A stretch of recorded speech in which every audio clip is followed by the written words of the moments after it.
تفسیر عزیزی کے اندر شاہ عبد العزیز محدث دہلوی رحمۃ اللہ علیہ کا حدیث پاک نقل کرتے ہیں کہ ایک بار سیدنا صدیق اکبر بھی بازار جا رہے تھے اور سیدنا حضرت ابو دردہ بھی بازار جا رہے تھے۔ تو سیدنا حضرت ابو دردہ جو تھے ان کو پتہ نہ چلا، وہ سیدنا صدیق اکبر کے آگے ہو گئے۔ سیدنا صدیق اکبر کو پیٹھ ہو گئی اور سیدنا حضرت ابو دردہ حضرت سیدنا صدیق اکبر کے آگے ہو گئے اور حضور نے دیکھ لیا۔ حضور نے جب دیکھ لیا تو سیدنا حضرت ابو دردہ کو اب حضور صحابہ کے جھرمٹ میں کیا فرماتے ہیں کہ ابو دردہ، اور صحابہ کے جھرمٹ میں فرماتے ہیں کہ آج میں نے دیکھا کہ تم سیدنا صدیق اکبر کو پیٹ کر کے جا رہے تھے، اور صحابہ کو فرمایا صحابہ ابو بکر تمہارے شیخ ہیں، ابو بکر کے آگے کبھی نہ چلنا۔ حضرت ذی وقار اس سے ثابت ہوا کہ شیخ کا ادب کرنا، بزرگوں کا ادب کرنا یہ تعلیم مصطفیٰ ہے۔ اور سلطان العارفین برہان الواصلین فرماتے ہیں کہ اے تن میرا چشمہ ہوئے، اور یہ سیدنا صدیق اکبر کا بھی عقیدہ تھا کہ وہ حضور کو دیکھتے تھے تو کیا عرض کرتے تھے، اے تن میرا چشمہ ہوئے میں ساجن ویکھ نہ رجا ہوں، اے تن میرا چشمہ ہوئے میں مرشد ویکھ نہ رجا ہوں، لوں لوں دے مٹ لکھ لکھ چشمہ ایک کھولا ایک کجا ہو، اتنا ڈٹھیاں منوں صبر نہ آوے میں ہور کدے ول بھجا ہوں، مرشد دا دیدار ہے یا حضرت باہو من لکھ کروڑا حجا ہو۔ حضرات محترم، یہ عرس ہے سیدنا حضور صدیق اکبر کا اور حضور سلطان باہو الاجبار کا۔ تو جناب سلطان باہو رحمت اللہ علیہ جنگ کی دھرتی کے بے تاج بادشاہ ہیں، جن کی بیعت نبی پاک علیہ الصلوۃ والتسلیم کے ہاتھوں پر ہوئی، جن کو مصطفیٰ کریم علیہ السلام نے فرمایا کہ باہو جو تیرا بیعت ہے وہ میرا بیعت ہے، وہ سربری ہے۔ تو حضرات محترم، ایک چھوٹا سا واقعہ سلطان العارفین کا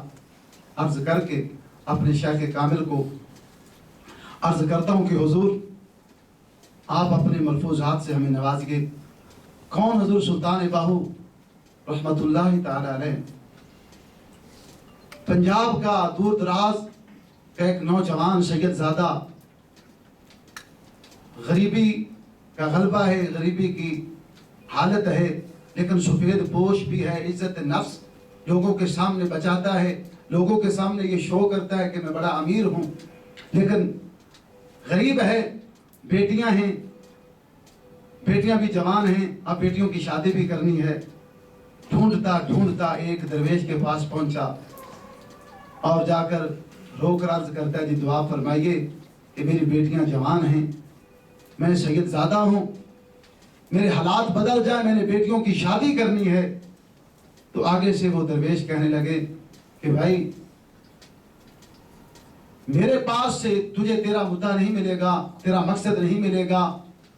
وہ سید زادہ کہنے لگا جی میں تو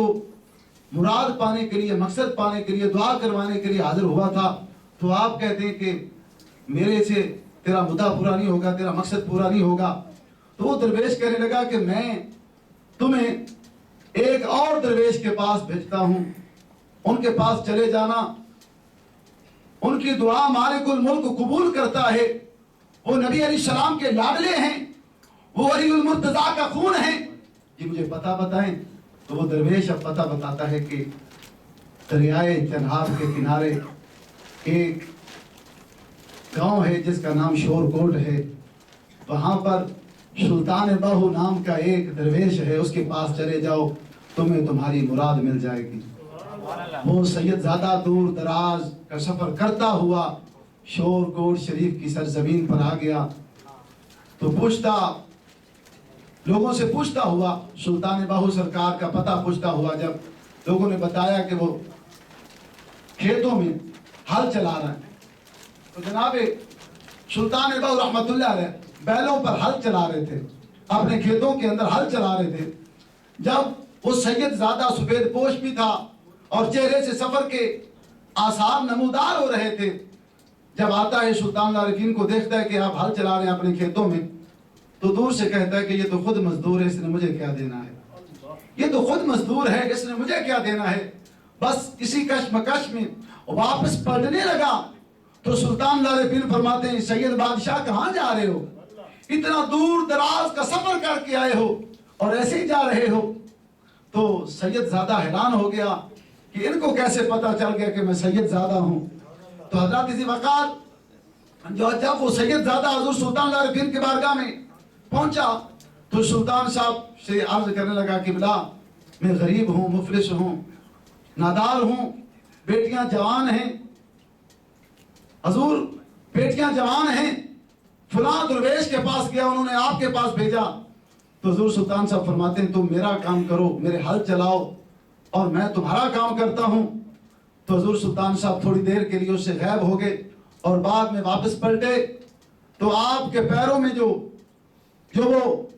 مٹی کے ڈھیلے پڑے تھے آپ نے اٹھا کر زمین پر جب ان کو مارا تو وہ ساری مٹی سونا بن گئی۔ آپ فرماتے ہیں جتنا تمہیں چاہیے اٹھا لے۔ حضرت ذی وقار سلطان لارفین کو ایسے تو نہیں سخی سلطان بہو کہا جاتا۔ اور ایک بات میں کہا کرتا ہوں کہ دادا علی حجویری کا بڑا مقام ہے، بابا فرید الدین گنج شکر سرکار کا بڑا مقام ہے، لیکن خدا کی قسم دیکھیے نا میرے باہو کا مقام۔ لیکن ہم لاہور جاتے ہیں تو کیا کہتے ہیں کہ چل یار لاہور تو آئی ہیں، دادا صاحب سلام کر لیں۔ پاک پتن شریف جاتے ہیں، چل یار کام کے لیے آئیں، چلو بابا فرید کے مزار پر چلے جائیں۔ کبھی جن احباب نے دیکھا ہے میرے بہو کا روزہ، جن نے دیکھا ہے میرے بہو کا دوارہ، جنہوں نے دیکھا ہے میرے بہو بادشاہ کا آستانہ، خدا کی قسم سائڈوں پر جنگل ہی جنگل ہے، درمیان میں میرے بہو نے ڈیرا لگایا ہوا ہے۔ اور جو بہو لجپال کے دروازے پر جاتا ہے وہ گھر سے نیت کر کے جاتا ہے کہ میں نے آج سلطان لارفین کی بارگاہ میں حاضری دینی ہے۔ لوگ 400 میل 200 میل سفر کر کے آتے ہیں میرے باہو لجپال کے آستانے پر۔